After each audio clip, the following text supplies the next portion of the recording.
Vale, for joining us today. We are so thankful to have you here. My name is Tessa, and I'm a member of our school newspaper, The Update.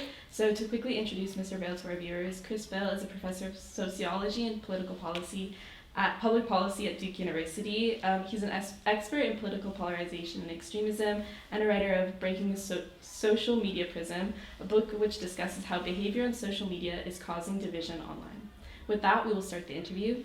So firstly, to commence with a fairly broad question, in a rising world of social media and politics, what do you think are the dangers of these platforms on politics, more notably American politics? Yeah, it's a great question. I think, there's many dangers. We hear about a lot of them in the media, in government, but the one that I'm most concerned about is the gap between social media and real life. I think we've all experienced, extremism on social media, and it's almost become normalized to the point where we expect it and people start to kind of behave in ways that make it seem real. And so, if we start to understand the world through what we see on social media, I'm worried that it just makes us feel even more polarized than we already are. Mm-hmm. Okay, thank you. Yeah, sure. And secondly, do you think that increasing political extremism and divide is mainly due to social media, or do you believe that other factors such as the increasing economic gap play a larger factor on this divide? It's a really good question. It's difficult to figure this out, and here's why. Even before social media came along in the US and many other countries, there were a variety of other factors that were leading to an increase in political polarization. You mentioned one of them, probably rising economic inequality, but there are many others. Changing media markets, political party strategies, a culture of kind of outrage and animosity, which has grown in many different countries, especially the US. Mm-hmm. So it's really difficult to isolate the effect of social media, but I think it's fair to say that it's not making things much better, and that it could make things, better through innovation and new technology. So, I would never say it's all social media's fault, but I think there's a healthy amount of blame to go around. Yeah. Definitely. So kind of leading on from that question, so after a recent increase in polarization between political parties in the United States, such as the attack on the Capitol, what do you believe can reunify the American political parties and reduce extreme views?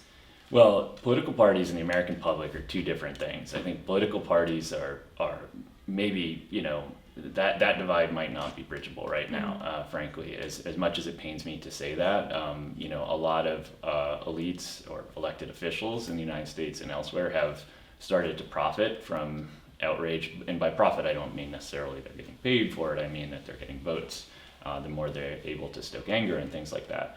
But, even though our elites may be, very polarized, the really interesting thing is when you look at, regular people, they're actually much less polarized in most countries. And so, that gives me hope that there's ways to create bottom-up depolarization, and I think technology can play a key role in that. Mm-hmm. So I read a bit on your website about the information that you collect through social media. So with the rise in the use of manipulating tactics such as fake news and political spin doctors, how do you accurately collect data that is reliable and reflects really what the user is kind of think? Yeah, it's a great question. It's challenging. On the one hand, we used to have almost no data about what people think or what they see. And now the cool thing about social media for researchers like me is we have, we can easily collect millions of posts. We can link these to surveys that we give people. And sometimes when we're lucky, we can even work with social media firms to merge what they see with what we see. Mm-hmm. And that's probably the best way we've been able to study it so far. And actually, that approach has led to some surprising findings. So, a lot of people are very worried about, fake news, deepfakes, and so on. And what we've seen and what the increasing consensus among researchers is that fake news is actually probably only affecting a small amount of the population, which is very surprising. And then when they do see it, it doesn't really impact them very much. Mm-hmm. They don't seem to change their views. And that's probably because it's those same very extreme people that tend to ruin everything for everybody else that are sharing the misinformation. So once again, it may be a problem that's been a little blown out of proportion, and I worry that if we focus all our attention on fake news and misinformation, we'll miss the deeper sources of polarization and the divides we're all worried about. Thank you. So as a population, and if you were to tell someone, how do you think is the most effective way to evaluate a piece of news and look at its reliability and its validity? Yeah, that's a really good question. At first, I want to tell you, because your audience is probably younger, you may be interested to know most of the people sharing fake news are over age 55. It's your parents and your grandparents, right? And your generation actually knows a lot about technology and a lot about social media and really has learned how, grown up with this problem, trying to see the gap between social media and real life. But the older folks haven't, and if they see something like that sounds like a newspaper's name and then has a slightly different wording or something like that, they just assume it's the newspaper. And so really, I think, somewhat surprisingly, again, we have to focus a lot of our efforts on educating your parents. But that doesn't mean that there aren't new challenges ahead. So, deep fake technology is going to get better. We've done a good job so far keeping it off a lot of platforms, or at least in my opinion, it's good. There's still some, but there could be a lot more. The thing I'm more worried about is so-called language models, which allow bots or other computer programs to very effectively simulate human language. And I think the better those get, and especially when they get in the wrong hands, we could have a bigger problem on our hands. Yeah. That's interesting, because my next question is, so I think growing up, like you said, with social media, more recently we've seen pieces of information being taken down because they are not deemed valid or reliable. Sure.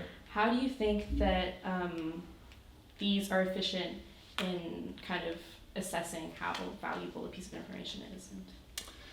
The decisions of the platforms. It's tricky. On the one hand, I think we've probably all seen something that stayed up on a platform and we say, how on earth could they not take that down?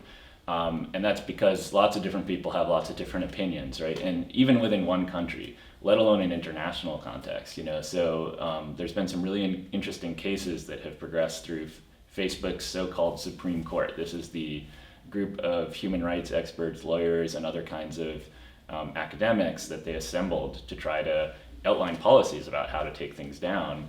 And they very quickly discovered that things that, for example, promote gender inequality in the United States are considered hateful in Bangladesh. And so drawing that line is really tricky because it has to be drawn in lots of countries and lots of languages. And Facebook, which is the largest and or at least most wealthy social media company, has invested well over $100 million and still hasn't been able to figure it out. So I think it'll be a problem that goes on for a long time. I mean, so many other areas of society we're trying to draw the boundaries between safety and free speech, and it'll be an evolving conversation and one that takes a lot of time, and probably we can't rely on artificial intelligence to do it. That's the other big takeaway. So how can we choose pieces of information to take down that we don't, in a way that we don't limit free speech? And yeah, it's tricky. I mean, if your yardstick or measurement tool was, will this offend anyone? I think you probably would take down a lot of stuff that would upset a lot of people, right? Some things that have been proposed are, for example, if there's like incitements of violence or targeted attacks on minority groups. I mean, some of these are more clear-cut than others. For example, back in the days when the so-called Islamic State was on a lot of social media platforms, it was relatively easy to make decisions about showing, executions and things like that. But today, the things are a little trickier. Someone may say they don't trust vaccines, and someone who believes in the power of vaccines may say, well, that's doing a lot of damage, right? Especially under COVID. But to the letter of the law and the policies on these platforms, it's an opinion, and it's not misstating the truth. The person's just saying they're distrustful of vaccines. They're not saying, vaccines will give you some awful condition, right? Which maybe that's a little more clear cut. So, and remember, there's hundreds of thousands of these messages, maybe more if we look in an international context, and someone has to make these decisions again and again and again all day. And, hiring the right people to do that, especially at the scale and in the total number of languages that have to be covered is a really tricky thing to do. Okay, thank you. Yeah. So it's probably, I'm sure you've seen, kind of hard to assess information because most information produced by political parties is probably biased towards one political party or another. Is knowing enough about the bias that lies behind a piece of information enough to kind of assess the piece of information, or can we truly try and unwind a piece of information? Yeah, it's another really good question. we all sort of suffer from something that social psychologists call motivated reasoning. So we want to believe things that already fit with our worldview. And so our media, kind of know that. And I think it's generally true that media tend to cater to one perspective over the other, especially in the United States. And, it's really difficult. I mean, I think one of the hardest things to do is to choose a kind of balanced information diet. Especially when so much of the content on the other side is really just provocative and not productive. So how to discern, I guess, one of the things that psychology recommends is perspective taking. So imagine you are someone from the other side. What would you think of this article you are reading? And that's probably the best place to start, I think. And how do you reach groups that really go towards a confirmation bias and are really trying to confirm what they already believe and aren't open to thinking about other? Probably the worst thing you can do is to try to convince them that they're wrong. So, if someone's already concerned about vaccines, you can't say, hey, you're wrong, here's a scientific paper, go read it, right? If you try to argue in that way, they'll just kind of come back with some kind of pseudoscience that says, actually, there's this other link here that says something different, right?